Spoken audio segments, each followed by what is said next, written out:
Hello everyone, welcome back to my channel. My name is Courtney Grayton. I'm a creative, a natural hair stylist, and an educator. Over here on my side of YouTube, you will find expert information on caring for your locks. And in today's video, I'm going to be bringing to you tips for caring for your locks in the spring and the summer. So we are moving right on into spring, and summer is fast approaching soon after. So you definitely want to be paying attention to your hair, how it reacts as the seasons change. So the first thing I want to share is pretty much specific to spring. I live in an area where there are lots of trees. I live in the DMV area, so the majority of us here experience allergies. Allergy season is among us, and I've already started to experience the worst of it, okay? I'm actually fasting right now, so my main allergy that I notice in my scalp is dairy. So the fact that I haven't had dairy for a couple of weeks and my scalp is still itching definitely lets me know that the pollen in the air is landing on my scalp every time I'm outside. I had a client come in yesterday with a scarf on, and then she wrapped her hair up before she left and reminded me to be covering my hair during these times. So if you are someone who experiences environmental allergies, make sure you are covering your hair as much as possible to prevent that. You can check your weather listing like that to see when the pollen count is high or ragweed count is high, so you can kind of determine when you want to cover your hair. And I almost forgot it until she reminded me, and it's something that I'm definitely going to be doing because my scalp is itching. I find myself scratching my head too much, and it's a no-no. The first tip, well, that was the first tip, but the second tip is really something that I stress in all of my videos, y'all.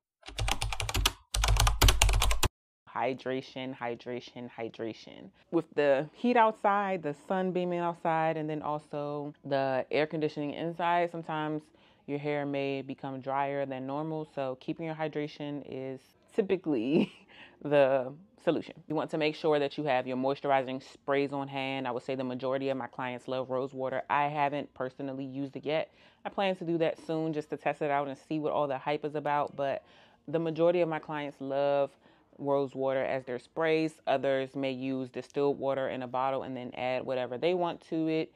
My hair care line, Tree, we also have a moisturizing spray that's called Free Spirit, and I love it. That's what I use for the most part on my locks, and you may like it too, but definitely make sure you are stocked up on a moisturizing spray that is water-based. I want you to listen to what I'm saying across all of my videos. Listen to what I'm saying. Take the pieces that will help you, but also get in the habit of paying attention to your hair. Noticing when I do this, my hair responds that way. Or when I do that, when I don't do that, my hair responds this way. That way, you can begin to really tailor your regimen around your head, you know, and your hair, your density, your porosity. Some of us are in super dry climates, and some of us, like myself, in humid climates. And I do actually notice that in the summertime, I'm usually able to go a little less with my hydration. Maybe that's because I'm also drinking a lot more water, but also I think the humidity allows it to receive more moisture from the air. If you are in a dry climate, I know people on the West Coast are in drier areas. You want to use products that have more humectants, and some of those are like aloe vera and honey. Those really work to attract the moisture from the air and deposit it in your hair. For everyone, regardless of your climate, there is no secret that the sun will be beaming in the summertime. You will be spending a lot more time outside, which means that your hair will tend to be a little drier. I want to encourage you to cover your hair. A lot of us will be spending a lot more time in the sun. That will be a great time to get you one of those big sun hats or just a head wrap, whatever you can. I am not a scientist, but I did read online that grapeseed oil can protect your hair from UV rays. So that's definitely something that I'm going to be stocking up on, and also prevent my hair from lightening. I love my black hair, so, and also this blonde patch, I don't need that to get any lighter, so I'm definitely going to be taking precautions. It's also a great idea to cover your hair if you're going to be, you know, outside around a grill or, you know, around people who may be smoking. Covering your hair will definitely keep it cleaner and also prevent those scents, like from the grill or from smoking or whatever, from getting trapped in your hair and your hair really smelling like it. You won't need to wash your hair as much if you are taking precautions and covering your hair as much as possible. You want to keep in mind when you are doing swimming activities and other water activities. This also kind of applies to people who may be sweating a lot more. It's hot outside, so if you are a sweater like me from the scalp, pay attention. With our tendency to go to the beach and go to the pool during these months, your locks, especially if they are mature, if they are left wet for a while, you can run the risk of having mildew. If you've ever had mildew on your clothes, you know that it is not a good smell. I've smelled mildew on people's locks, and sometimes it can be hard to get rid of, but you can definitely do like ACV rinses. But the best bet is to prevent it. So you want to make sure that you are drying your hair, either using a microfiber towel and really tying it up so that the towel soaks the moisture out of your hair, or actually sitting under the dryer or using a blow dryer. In order to prevent, you could definitely use a swim cap. And just another pro tip that I didn't mention earlier is if you are someone who colors your hair, remember that that's already drying. If you're not someone who wants to have a high maintenance routine, you may want to hold off on coloring your hair for a few months until fall and winter. The next tip piggies right back off of this one. You want to definitely make sure that you are regularly cleansing your hair to remove sweat, product buildup, and potentially any like dandruff or anything. The shampoos that you always want to have on hand is a clarifying shampoo and also a moisturizing shampoo. The clarifying is going to be when you have those moments where your hair has a little bit more than normal, whether it's like the chlorine or the salt water or extra sweat. You want to use that to really strip your hair, but then also follow up with the moisturizing shampoo to put that hydration back in your hair.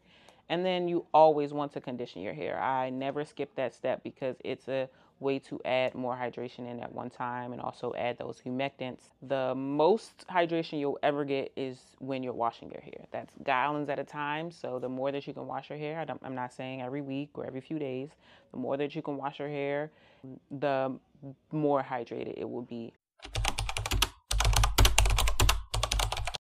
You also want to avoid excessive manipulation. I know we'll be going out more, we will be taking more pictures, being in more videos, going on vacation, all of that. But even during those times with the tendency and the urge to style your hair in all kinds of ways, definitely watch out for excessive manipulation and pay close attention to your scalp to make sure that there aren't little pieces, little short pieces of hair, which can indicate breakage at the roots. Along the lines of excessive manipulation, embrace lighter weight styling. I have a video on my channel that discusses the risks of putting braids on top of your locks. So I know a lot of us are used to getting braids in the summertime to help your hair last longer and everything. So I would encourage you to watch that video. I also mentioned my recommendations as far as the different types of braids that you should and can put on your locks and which ones I don't recommend. So I would recommend watching that video and also just embracing more lightweight styling with your own locks, whether it's just two strands with your locks or plaits or bantu knots. This is actually a bantu knot out. I washed my hair a few days ago and then I put them in bantu knots to allow it to dry this way. And this is definitely going to be a go-to for me in between retwists where I don't want to manipulate my hair too much, but I may need to go a little longer and I want to wash my hair but not allow it to air dry and mat down. This is going to help me stretch my hair but also get another cute style out of it and not cause me to continue to manipulate my hair even more. So I recommend protective styles, but you don't need to add hair in order for it to be protective style. Many people during this time also get buns and updos and things like that because you want your hair to be off your neck, especially if you have long locks. So just make sure that they're not too tight always, not even just in the spring and that's all. If you made it to this part of the video, thank you so much for watching. I hope this video was helpful. If there are any questions or anything that I may have missed, definitely drop it below. For those of you who are not subscribed, make sure you check that you are. A lot of people are watching my videos but not actually subscribed. So I would love for you to join the family officially. Not many people know this, but if you are on your TV, you can kind of toggle the menu. You'll see my icon in a circle. Click that and click subscribe. Even if you are not on your phone, you can definitely subscribe to the channel. I welcome you over here. I will be continuing to bring out new content. I'm going on vacation soon. I will be adding some hair. I mentioned that you don't have to, but I'm excited to add some hairs and show y'all a style that you can use that's not too damaging on your locks. So stay tuned for that. Make sure you subscribe and turn your notifications on so you do not miss it. And as always, I will see you all in my next video. Y'all stay blessed, and yeah, goodbye.